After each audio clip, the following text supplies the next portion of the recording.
Okay, so let me share my screen. And can you guys see that? Just give me like a thumbs up or something. I hope you guys can see that. Oh, in the chat. Yeah, let me know in the chat. Yes, excellent. Okay, yeah, I'm going to keep the chat open. And okay, just letting a couple more people in. Hello, everyone. Hello, hello. It's 7 p.m. for me. I don't know what it is in your time zones, but you guys are my last masterclass. So I'm full of energy and gratitude for everyone that has. Oh, Tara from London, it's midnight. Oh my gosh, you win a prize. If I had a prize, I would give you one. Great to have you here as well, Jody. So we're just going to jump in and get started. I want to thank you for taking the time out of your busy day or your sleepy evening to welcome you and to learn from me and to give your home a little love. This masterclass is called The Number One Reason Your Home Doesn't Look or Feel How You Want It to. And I'm going to cut to the chase and just answer this question right away. Basically, if you have been doing anything in your home, from small things from like figuring out a new pillow to buy or something larger, like an entire room makeover, you've most likely been doing things in the wrong order. And I'm going to explain exactly what I mean by that throughout this masterclass. More specifically, by the end of our time together, you will know the correct order for making decisions when it comes to making over a room in your home. You'll learn the power of a completely different approach to solving your design questions. And most importantly, you're going to learn the secret to cultivating a true signature style. Before we go any further, though, I want to just take care of some housekeeping stuff. You guys are muted for now, or you should be. If you're not, please go ahead and mute yourself just so we don't have a lot of background noise. But because you're muted, the only way for me to talk with you is if you're in the chat. So please use the chat, not just so that I can keep tabs on whether or not this is resonating with you, but really it's for yourself to stay focused. You showed up here for a reason. You clearly have questions, problems, issues. You want your house to look and feel beautiful. So give yourself the gift of attention and focus. And when you use the chat, it just helps you do that. These are going to be simple yes or no questions that you're going to be answering, but it will help you stay focused. Secondly, you will receive a replay of this masterclass so that you can go over anything that you may have missed. And while I'm thinking about it, did you guys get the workbook that goes along with this class? I sent it to you by email yesterday, and I think another link today. It's just an easy way for you to take notes. It's not necessary. If you have a pad of paper and a pen, that'll work too. Great, Sheila, I'm glad you got it. So it's just, again, it's a way to kind of help you stay focused. And I will admit right up the top that it's going to be a little bit like a fire hose today. I'm going to be giving you a lot of information. So you'll get this replay if you want to go back over anything. But I really want to encourage you to try to stay to the very end, because that's when you've got me live for Q&A, and I will stay on for as long as it takes to answer any of all your questions. So in case you don't know me, hi, I'm Zandra Zara, and I would love to know in the chat, how did you find me? Do you listen to the podcast? Did you hear me interviewed on another podcast? Maybe you get my emails. I don't know. Maybe you're brand new to me. Let me know how you found me. It's helpful for me to know, but also I just like to know how much of this stuff that I'm going to be talking about might already be familiar to you.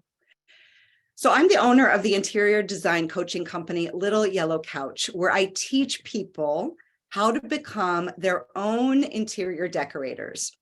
I'm also the host of the Style Matters podcast, 7 years running. I cannot believe it, with over 250 interviews logged with some of the best interior design pros working today. And every once in a while, I get to meet people in person. So there I am, meeting a couple of them in person. It's my favorite thing to do.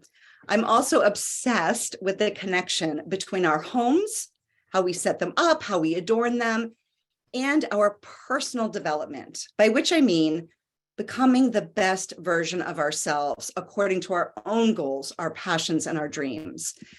I'm married to Pete, this wonderful guy whom I can never get to smile in a photograph ever. But I've also lived alone as an adult. So I know what it's like to have free reign inside a home with all of the responsibilities that also entails, as well as what it's like to have to share everything and get someone else on board with my ideas. We've got 2 kids. One is living his best life in Italy right now as a college junior. We are all extremely jealous. And this other guy over on the right, he's a high school senior, and he is pretty determined to have a typical college experience, despite the fact that he has some significant learning disabilities. If you are a parent, you have probably at least once in your life uttered the words, "Oh my gosh, this is the hardest job I've ever had." Parenting a kid with special needs, it's on a whole other level. So if anybody ever wants to have a sidebar conversation with me about that, let's grab a glass of wine. I am happy to do it. What this means, given their ages, though, is that I'm on the cusp of being an empty nester. And so that means my house is going to change. So I'm going into a new stage of my life. But I also remember all too well what it's like to be in the thick of parenting, trying to keep a home organized, children well fed, the house looking somewhat decent, and losing my mind from time to time. And throughout it all, I've moved a lot, from city apartments, middle of nowhere homes, suburban neighborhoods. And I've been teaching myself the foundational principles of design and cultivating my own signature style, going on 25 years. In fact, I've developed my own step-by-step hands-on framework to create a home you love. And maybe you've heard me talk about it. If you're listening to the podcast, I know you have. It's called Slow Style. Okay, enough about me. I want to hear about you guys. Why should you care about this stuff? Why should you care about design, decor, and even cultivating a signature style? Presumably, you do care, otherwise you wouldn't have shown up, but maybe sometimes it's hard to explain it to other people. So let me ask you a couple of questions, and this is where feel free to jump in the chat. Again, it just helps me kind of keep track of where everyone's head is at. First of all, do you love coming home? Is it your absolute favorite place on earth? Because I want it to be. Does it look and feel exactly how you want it to? I'm wondering what your answer is to that question. Is your home set up to foster connections between yourself, your family, and your friends? And have you created spaces purposefully set up for conversations, both deeply meaningful and also set up for easy entertaining? There's a purposefulness here that we're going to get into today that I'm wondering, do you already have that in your home? Does your home help you relax? Or does it get in the way of true relaxation? Do you have a spot in your home where you can take a deep breath and sort of sit quietly and feel your shoulders going down? And conversely, do you have a place in your home where you feel energized and creative and productive? Is it set up to help you reach your personal goals? And if you're thinking, I'm sure I haven't even thought about it that way, I'm not sure my home actually does any of those things, you are in the right place. Because look, there is something I'm really good at. I may be horrible with geography, and my friends would say I'm a bit of a crazy driver, which I do take issue with, but I am really good at teaching people how to create a home they love without breaking the bank or hiring someone else to do it. So I am really glad you're here. Now, I see your responses in the chat. Thank you so much. I've got some more questions for you. I want to double check to make sure you know that you're in the right place and that this masterclass is going to actually help you move forward. So just give me a yes or no in the comments. Have you ever tried to update or change your furniture, your colors, your rugs, some aspect of your home, and not been 100% happy with the results? Have you struggled to know how to mix together what you already own with the new things you want to buy? Yes or no? Do you like several different styles, but you don't know how to mix them together and you don't want to be boxed in? Have you spent money on things that you've regretted? Or, this is a common one, are you afraid to spend money on things that you might regret? And what about time? Have you invested time working on some aspect of your home that felt like it didn't pan out? Do you get overwhelmed with too many choices? How many shades of white paint do we have to have? Too many. And do you ever feel a little guilty for spending money on your home or on decor? Look, I know you've tried a lot of things. So what's going on? Why are your efforts to make a beautiful, meaningful home failing? Earlier, I said that basically it's because you're making changes to your home in the wrong order. But if it was that simple, if that's all it was, then I would just tell you the order and we'd all go home. It's not that simple. So let me back up a little bit and tell you something really important. You have been kept in the dark when it comes to the secret to creating your signature style that's completely unique to you and represents all of the facets of who you are. Because I believe you've only been shown a product-centered approach to making decisions. So what do I mean by that? Think about the last time you went to make some updates in a room. Okay, you're sitting there, you're looking around. Oh, I'm kind of tired of the paint color. My couch is a little ratty. My bookcase is feeling a little out of date. So what's your first instinct? What do you do first? You look for new things to replace the old, right? Products. This is what I mean by a product-centered approach, rather than starting with a comprehensive vision of what you want the room to look and feel like. And it is not your fault that you've put your focus here. I've been doing this for a couple of decades, and in that time, decor has become a huge industry. Companies are competing on design and price. So we are inundated with a lot of choices, and most of them are made on the cheap. You cannot go into Target without seeing a new throw pillow right next to the new blouse that's for the micro season of, mini spring. I mean, it's fast fashion that has translated into fast decor. So what you're up against when it comes to flipping the script on how to really create your signature style is this. First, you've got celebrity designers sharing their particular style. Now, I am not knocking these people. They have worked really hard to become successful. And for the most part, I actually like their aesthetic. We've got Joanna Gaines here on the left. We've got Justina Blakeney on the right. But when they start partnering with brands to create products that mimic their styles, it's a slippery slope toward boxing yourself in to one particular style category, however they've defined it. So you end up feeling frustrated because once you buy their stuff, it still doesn't look as good as what they're showing you on the magazine. You have a different home, you have different architecture, you have different light. Not to mention different pieces you already own that are not going to gel with what they are selling you. And it leaves you thinking you'll never have the home or the money or the time to get that perfect look. And so you feel defeated. On top of that, decor-related social media, magazines, TV, HGTV have skyrocketed over the last couple of decades. And they are full of big-time makeovers with huge budgets that are meant to be inspirational. Or, and I love this one, makeovers that if you want to do something on a budget, you have to have out-of-this-world DIY skills and know your way around a power tool. Not to mention they have the time to create these big ta-da moments. So you continue to feel that having your dream home is out of reach. Maybe you buy a new pillow here or there, maybe you dog ear a page in a magazine, but you never really pull the trigger on trying something yourself.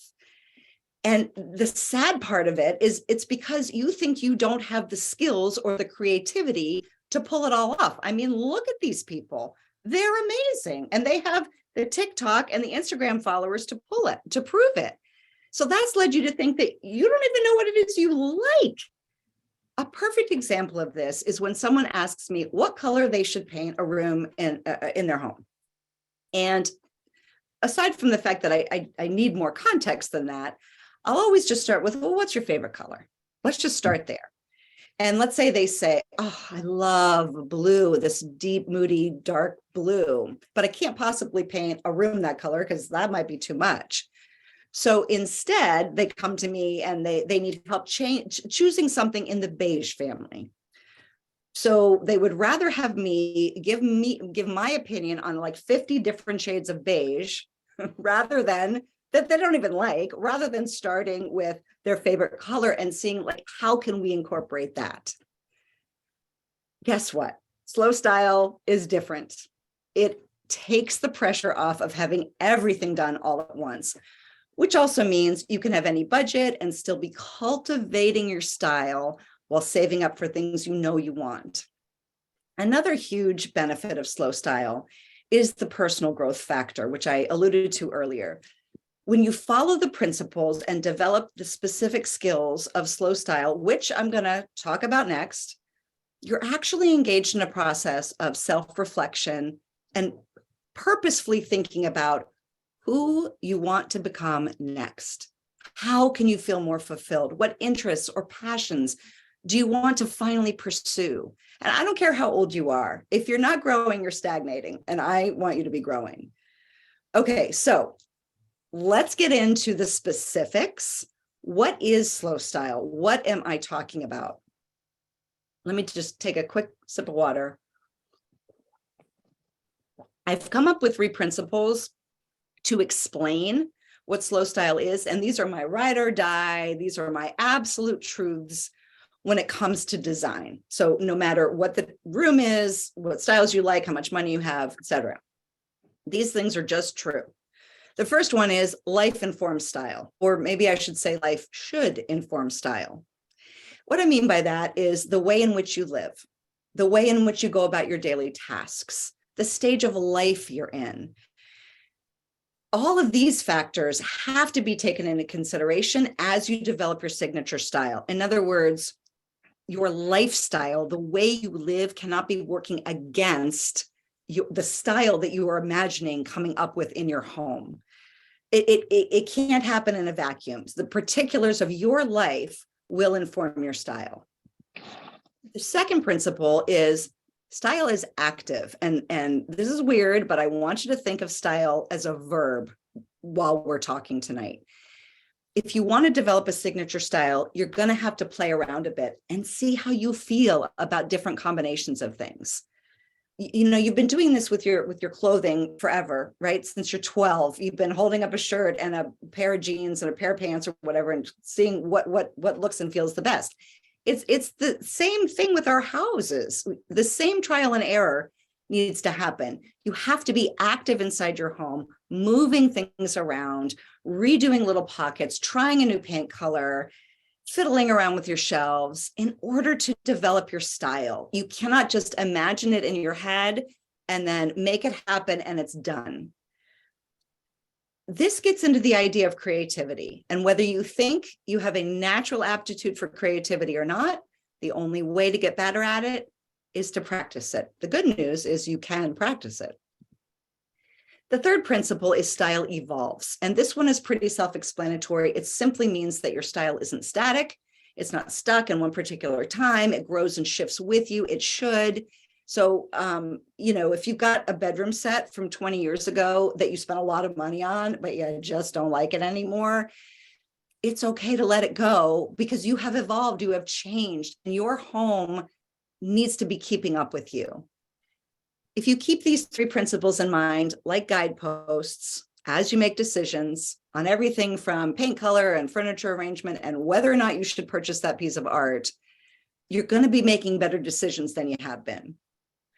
But I know that's not enough. I've given you sort of the definition of slow style. So now I want to talk about the skills you need to work on in order to develop your eye aesthetically.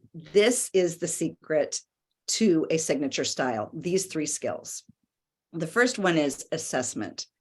This is where you get really good at assessing at how things are currently working, what's not working, how to adjust. This skill has to do with how a room functions, how it's organized.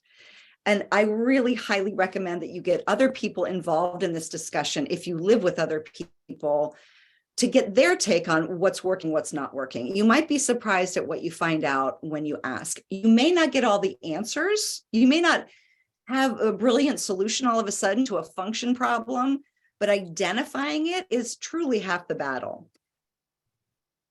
The skill of assessment is also where you begin to create a vision for how you want to feel and what changes you're going to make based on that assessment. The second skill you need to develop is creativity. And I've already talked about that a little bit with the principal style is active. So again, the only way to develop your eye for what's working and why it's working is to start noticing things. So let's say you have a beautiful spread in a magazine and you're like, oh, this is my favorite living room I've ever seen. I don't want you to stop there. You need to really look at the details and try to figure out what is contributing to the feeling of cohesion, and then start replicating those ideas in your own home. So right away, after this masterclass, well, maybe not tonight if it's late for you, but tomorrow, this weekend, try something out. Take everything off of your mantle or your bureau, I don't know, some flat surface, right? Give yourself a theme if you want to. You're going to create a little vignette. The theme could be really broad, like winter, or it could be more specific, like a favorite vacation. But you're going to choose 3 to 5 objects that kind of represent those things to you. And then you're going to play around. You're going to move them around. You're going to be noticing their shapes, the scale, whether or not you like symmetry or asymmetry. You're just going to start noticing. And this is it. This is it, that you do it over and over again and you start feeling like it's coming intuitively. I've had a lot of students say that they had a light bulb breakthrough moment when they've worked through some of the vignettes that I have prompted them with.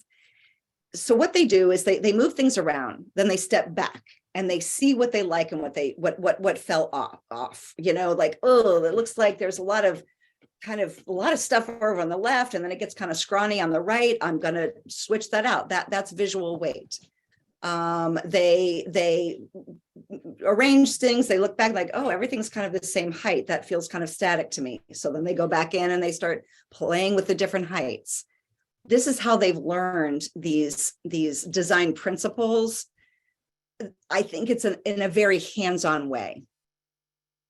The last skill, and this is it's a hard one to wrap your head around, is translation. So what do I mean by that?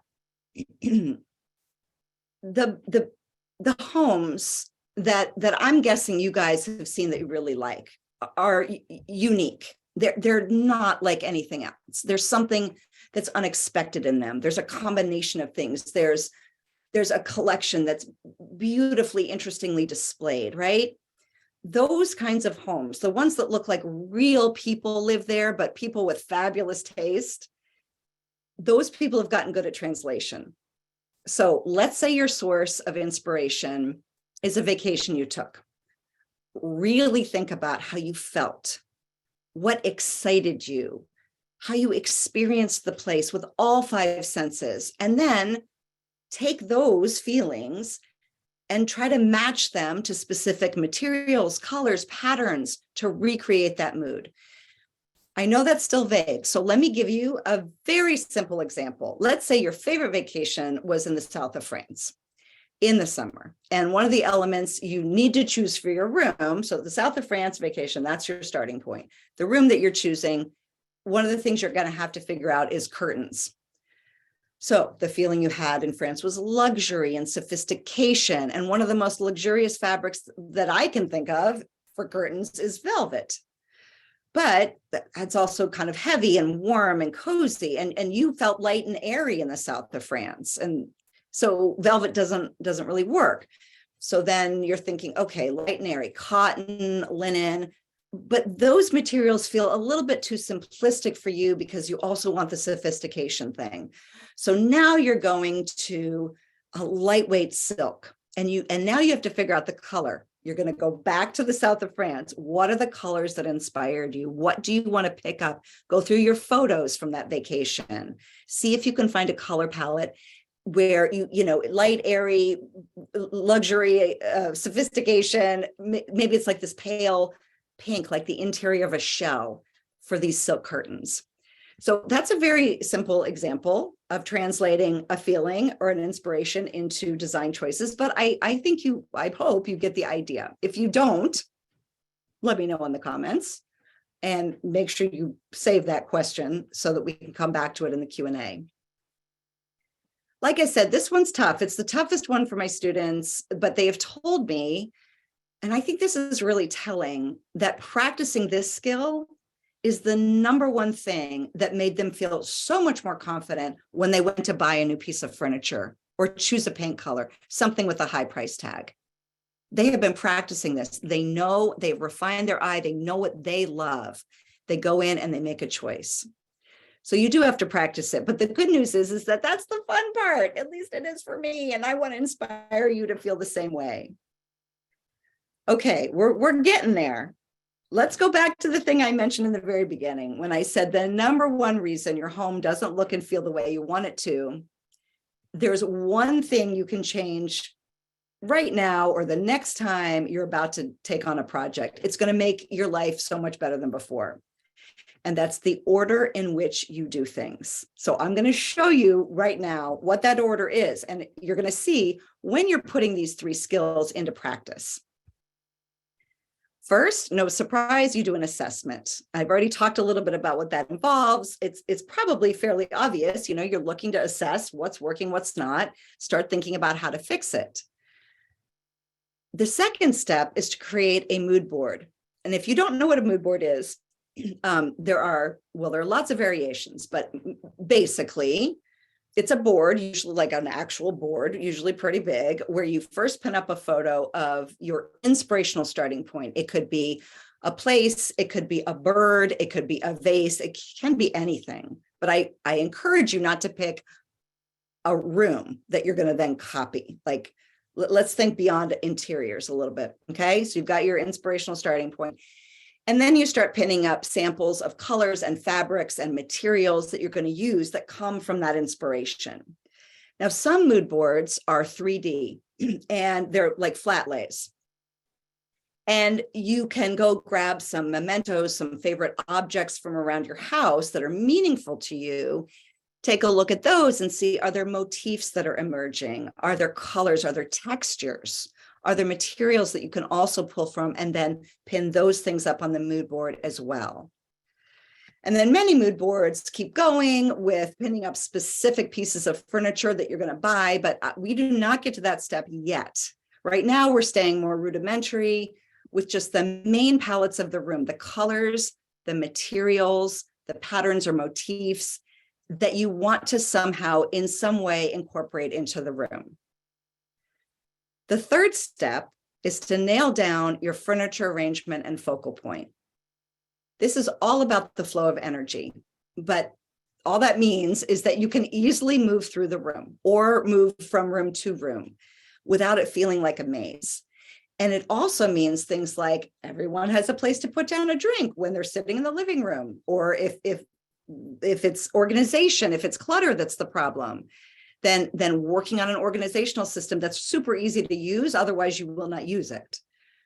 So this is about taking your floor plan, and really thinking about how to utilize its best points and minimize the tricky parts. The fourth step is my favorite. This is starting with what you have, and it comes right after step 3, because you're going to be not just moving the furniture around that you already have in that room, you're going to start swapping furniture out from one room to another. You're going to change what's hanging on the wall. You're going to bring in another light source. You're going to roll up the rug and then bring in a rug from another room and unroll that rug so that you can really feel the difference when you change the size of a rug. This is all about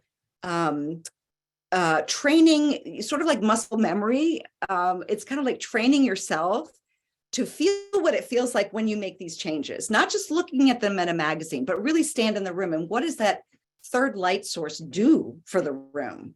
You know, maybe now you look a lot better, right? Because the light isn't just coming from above. I mean, it could be something as simple as that. When you first try to create your vision from your mood board to your room, using what you already have, you immediately see where the holes are, what colors are looking good together and which are not, or what patterns might be missing. You'll not only see the difference, like I said, you're going to start feeling it. And the reason this is so exciting is because in this step, most of my students fall in love with a discarded piece of furniture all over again, and they pat themselves on the back because they're being so resourceful. Second, you'll also have a crystal clear idea in your head now of what to look for. So you aren't spending hours upon hours of scrolling for a stupid end table on Amazon, which brings us to the final step where you now start thinking about products. So go ahead and start your list of next steps here. What furniture or accessories are missing? Or presumably now you've brought in some placeholders that fill the spot, that you fill a need, but you don't like how it looks or how it feels. It doesn't represent your vision from your mood board.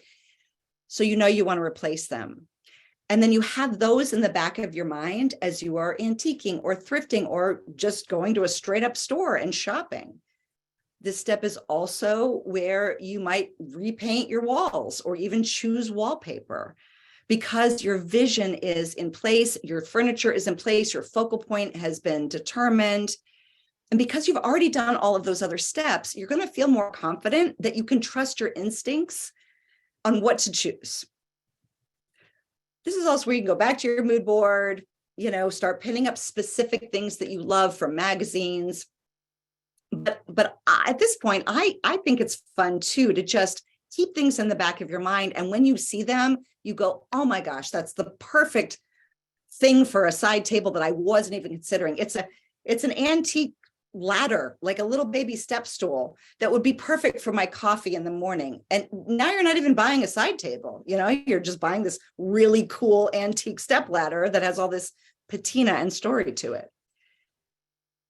Do you see how this order of doing things is different than what you've been shown before? Because you're not starting to think about products first. You don't think about the products until the very last step.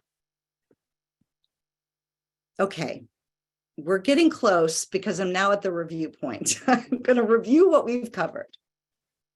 I've talked about what slow style is. I've shown you the 3 specific skills you need to be cultivating. And again, those are assessment, creativity, and translation. And then I've given you the 5 steps that you can take in any room of your home and transform it. So now you know that the decor industry is driving the train on this product-centered approach. And now you can kind of be aware of it and think about it, think a little bit more clearly about it. You know the power of a completely different approach to solving your design issues. You know the secret to cultivating a true style lies in simply practicing those 3 skills. And you know the correct order for making decisions when it comes to making over a room in your home. Congratulations. I know that's a lot. And I know maybe you're also thinking, now what? How do I apply all of this to my own home? What's my first step? What if I still run into questions? At this point, if I have overwhelmed you, I told you it was going to be like a fire hose, right? If I've overwhelmed you and you're at the point where you're like, you know what, forget it. I don't want to do this. I'm going to hire somebody to do it. It's too complicated. I get it. Just know that if you want to hire someone, find one that really listens to you, to what you want, and pushes you a little bit out of your comfort zone. Plan on investing $300 to $700 an hour, depending on what town you live, where you live and what their skills are. And they should give you an idea of how many hours it's going to take. If they don't, that's a red flag. But I truly believe that the most rewarding way to create a home you love is to do it yourself. And that's why I'm here today. Because the process of expanding your vision of who you are is, in and of itself, a way to reimagine your self-worth and reconnect with what makes you truly happy. And when you involve other people you live with, it's a way to become closer as a family. So you can do this on your own. And some of you got enough from this workshop to run with it. And that is awesome. You're going to figure it out the way I did. Trusting your gut, learning from trial and error. You can take what you learned today, listen to the Style Matters podcast, read design books, start training your brain. And if you do this, you will eventually refine your signature style. I say eventually because it's taken me about 2 decades to do this. And I have loved every minute of it. I started doing this for pure pleasure, but maybe you don't want slow style to take quite that long. So there is a middle way between hiring an interior designer and going at it alone, because some of you would rather have someone, could be me, could be somebody else, coaching you through the process. And that is why I created Master the Mix, a 4-week online course and coaching program that will go through each of those 5 steps, applying the principles, developing the skills we just talked about to make sure you're transforming a room in your home in a way that you love. Okay, I need more water. Stretch, take a deep breath. I've been talking nonstop, and I'm looking forward to the Q&A so I don't have to do all the talking. I'm going to ask you a couple questions. Let's get back into the chat so I know that we're all on the same page. Don't think too hard about these questions, just a quick yes or no. Are you tired of making expensive mistakes?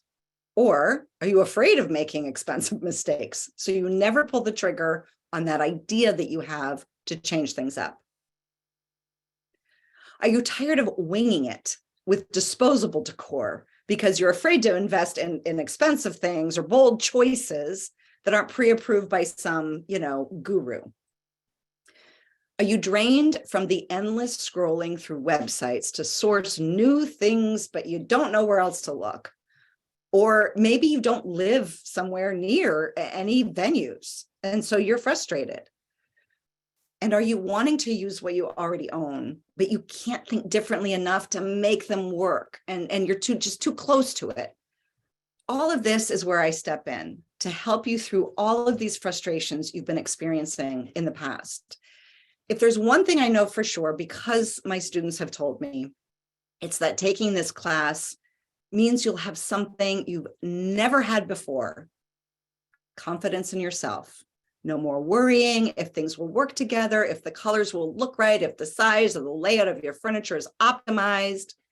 You'll have developed your eye for what you love and what works for your unique situation. So I want to talk about how exactly the course will help you achieve this. And this is going to be quick, so just hang in there with me. First, there are 4 master classes, kind of like this, where I'm giving you a lesson and then there's a Q&A afterwards. They'll be live so that we can do it in real time, but there'll also be replays, of course. In these lessons, we're going to walk through the how of all of these skills that I've been talking about today.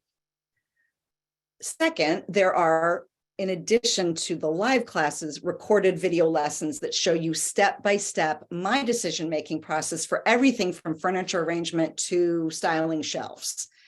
And in these lessons, I take things apart, I try things out, I show you, okay, this is why this is not quite working. This part is, what can we move here? Let's move this stuff out. Let's move this stuff back in. So you really see the thought process. And third, we'll have a private group for posting photos and questions, feedback, encouragement. My students actually say that this might be their favorite part, and they had no idea they were going to feel that way. But when you are working on transforming a room in 4 weeks, it's really nice to be doing that with other people who actually care about the tile that you're choosing, as opposed to your other friends who, get tired of you talking about this stuff. I'll also be active in that group. That's where I can go in and answer questions, especially when I'm able to see photographs or little videos that you take. And finally, you'll have access to me for personalized attention. Email, the group, the live classes, not just for the 4 weeks of the course, because I know you might not quite get it all done in 4 weeks. So it's going to be for an additional 2 weeks afterwards. Now, maybe you're wondering if I'm the right person to coach you through all of this. I know there are some skeptics out there, which I totally get. You should be skeptical. So I'd like to share what some of my students have said, and I hope they resonate with you. And I have to look really closely at my screen because I can't read it otherwise. Melissa said, Xandra is a top-notch teacher because she is real, sincere, and earnest in ensuring we have a meaningful experience. Tracy said, the material and activities are interesting, helpful, relevant. This is for real life, real homes, and real families, even though that is different for all of us. And Lynn said, what I love about Xandra is that I feel included. She emails us, she responds, and not with cookie cutter replies. So let me just reiterate, the most important thing you'll get out of Master the Mix is confidence. Yes, you're going to have a room that's transformed in 4 weeks, and you'll know how to apply what you've learned to every other room in your house. But deeper than that, I think, is the gift of confidence you're going to give yourself by going through the course and putting everything into practice. Confidence turns into creativity, and creativity into confidence. It's this fabulous feedback loop. And that, my friend, is how you know you're on the path of slow style. In the words of Yoda, this is my husband's favorite quote: do or do not, there is no try. I want you to stop throwing spaghetti at the wall, hoping and praying that what you've tried will work. I want you to do what works, and Master the Mix will show you how. So again, what's included is up on the screen, and you can sign up between now and Tuesday, November 22nd. That's the Tuesday before Thanksgiving. But wait, it starts February 6th. It's only November. Why does it start so late? Well, for one thing, end of the year is crazy. Crazy time, crazy time. Beginning of the year is when we're all looking for, a fresh start. And I just think it's a really nice time to go refresh a room. But there are 3 reasons why you should sign up now and not next year. I will open the card again for about 2 weeks in February. I'm going to get to those reasons in just a minute. But first, let's talk turkey. What is this investment in digging into slow style with me as your personal guide? What's your investment going to be? The cost of Master the Mix is $497. It's a process you'll use again and again. You'll have access to the lessons and recordings for as long as you want. You'll pay a lot less than you would if you hired someone to do all of this for you, and you'll end up saving money by knowing how to avoid costly mistakes. Okay, but here's where the benefit comes if you sign up now, no later than November 22nd, rather than waiting until January. First, you'll get the early bird price, because I love a little early bird price, so it's $50 off. Second, if you need or would like to stretch out your payments so you're not paying $447 all at once, you're going to have 4 months to do that. If you sign up in January and you need to separate out the payments, you're only going to have 2 months. So it's just a little bit less per month if you stretch it out for 4 months for $112. And a side note here, I charge $125 for one-on-one consultations. With the course, you'll have my eyes, my ears, my brain on your project for way more than 4 hours total.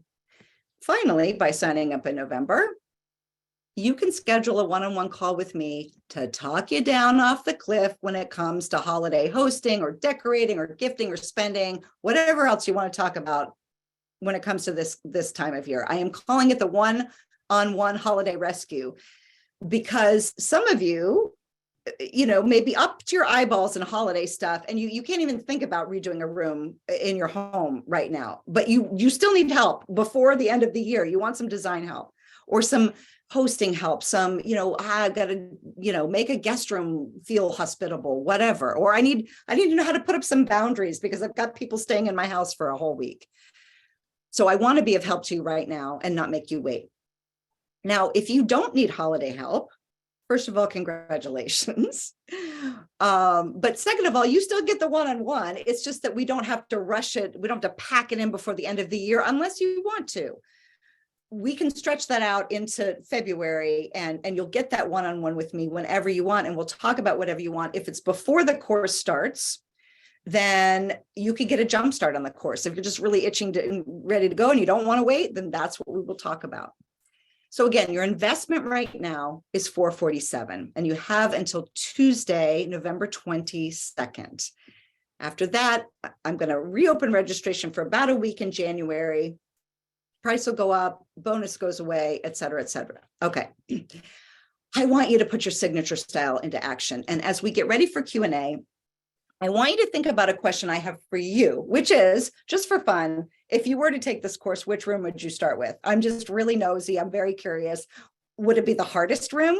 Would it be the worst room? Would it be the easiest room? Would it be the one that just needs the most attention? I would love to know. You can jump in the chat and do that, but also you can just let me know when we get to Q&A. This is the website.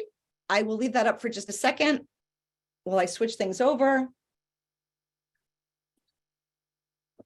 Like I said earlier, you guys are my last masterclass. So I am really happy to be here, and I feel very energized, even though it's my last one and it's a little bit late at night. I am going to, all right, I'm going to stop sharing my screen.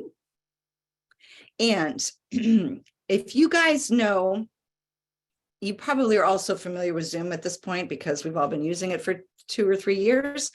But if you see the little smiley face down here at the bottom of your screen where it says reactions, if you click on that, that's where you can click raise hand. And so let's do that. I've had, normally I like to be a little bit more casual and you can just jump in, but there are enough of us on this call that I just want to make it, easier to deal with. So just put your little hand up sign and I'll answer questions.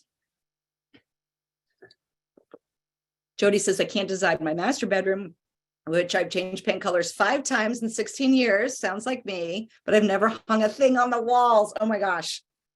I'm very passionate about art and I would love to help you put things on your walls. Tara says, my main room, which serves as an entrance, hall, living room, study, and my bedroom. Okay, so you must live in a studio or maybe a loft. I think Tara, you were the one that you said you were in London, so maybe you live in a flat.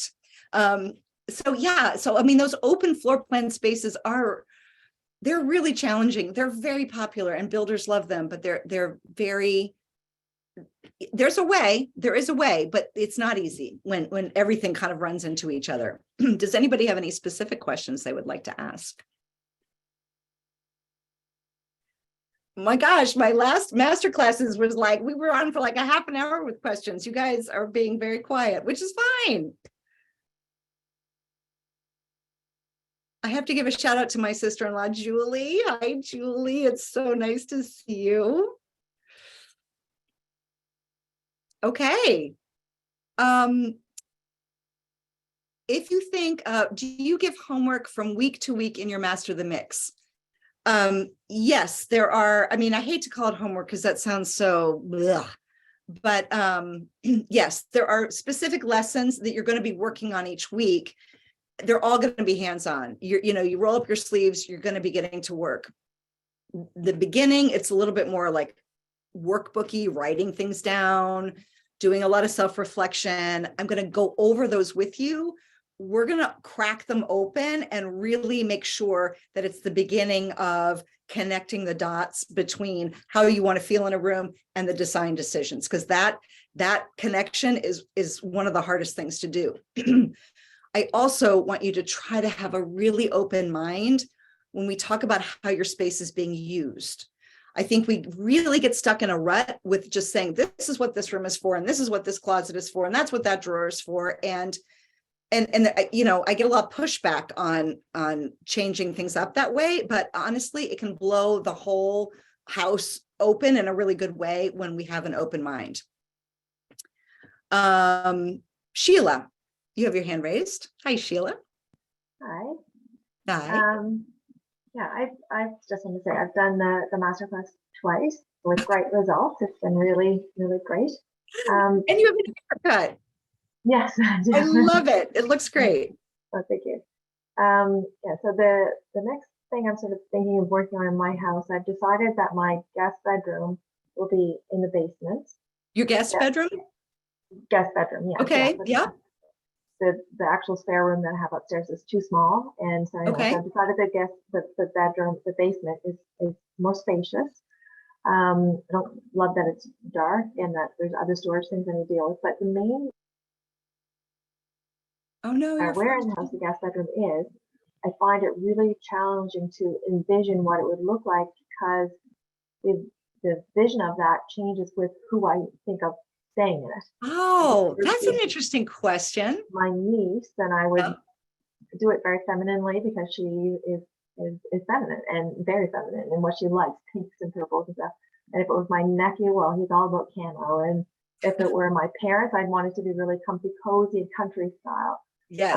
So I don't, and I like to, we don't have company very often. Like when I had my brother and my stepsister coming for their wedding, my husband's a painter, and he painted it in their wedding color, the room.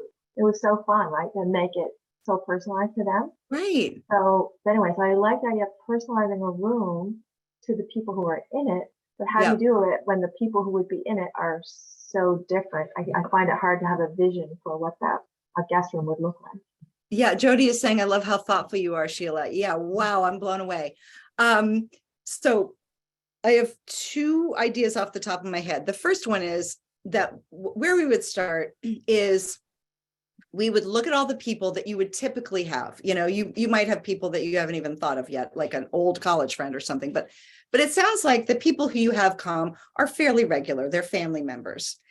And the first thing we're going to do is talk about what appeals to them, not what appeals to them in terms of not thematically, you know, like you mentioned, camo or princess or whatever, but more like, how do they want to feel at night when they're in that room? And then we're going to look for commonalities. And it's probably going to be tricky, but I think it sounds fun and challenging to find some commonalities and to weave some things together so that it actually makes all of those people feel comfortable. Because I think when we keep digging down, there's going to be something that everybody wants when they're staying in a room. And it doesn't necessarily have to be the only place that they're being entertained on their vacation with you, right? It doesn't have to serve all of those functions. Most likely the entertainment is happening outside of the guest room, out and about. So I'm guessing we can find a commonality there in terms of color, in terms of how we use color, maybe some color blocking, because you do have some youth there, right? The youth, the vibrancy of youth. But my other way of looking at it, and again, this is just off the top of my head, would be that a lot of people think of their guest room as a place to kind of showcase who they are, open themselves up a little bit to their overnight guests. Because if someone's staying overnight, that you know them, they're not just somebody you've just met who you're having over for, cocktail hour. So, putting your books in there, the ones that are most meaningful to you, with a little note that says, please take one, these are my favorite books, please take one, or showcasing some of your favorite artwork, putting together patterns that are a little bit more bold, a little bit more daring than you might in the rest of your house, because you are not there all the time. It's not a room that you use all the time. So it's also a great experimental room in terms of expanding your style. So I think I would first figure out, which way do I want to go? Do I want to think about these specific people, or do I really want to make it showcase, myself? And I think there is some, yes, you can get very self-involved, but there is also a bit of generosity there. When you share bits of yourself, I think it encourages other people to be a little bit more open, especially like the book thing, like, oh my gosh, I didn't know you read, blah, blah, blah. That's so cool. And it opens up this conversation. So anyway, that would be my response to that. Okay, thank you. Great question. Great Lots question. to think about. Okay, good. Anybody else? I know, I want to stay in Sheila's guest room too. If you do have any questions that you think of after this, please email me. If you've been with me for a while or listened to the podcast, I'm always open to that. So please email me. You can find everything on littleyellowcouch.com, including my email address. So use that. Don't be shy. And I think we're ready to wrap up because I don't hear any other questions. So it's been really great to see you guys. And I look forward to getting to know you and your homes better in the future. And Julie, I will see you for Thanksgiving. Bye, everybody. Bye. Good night.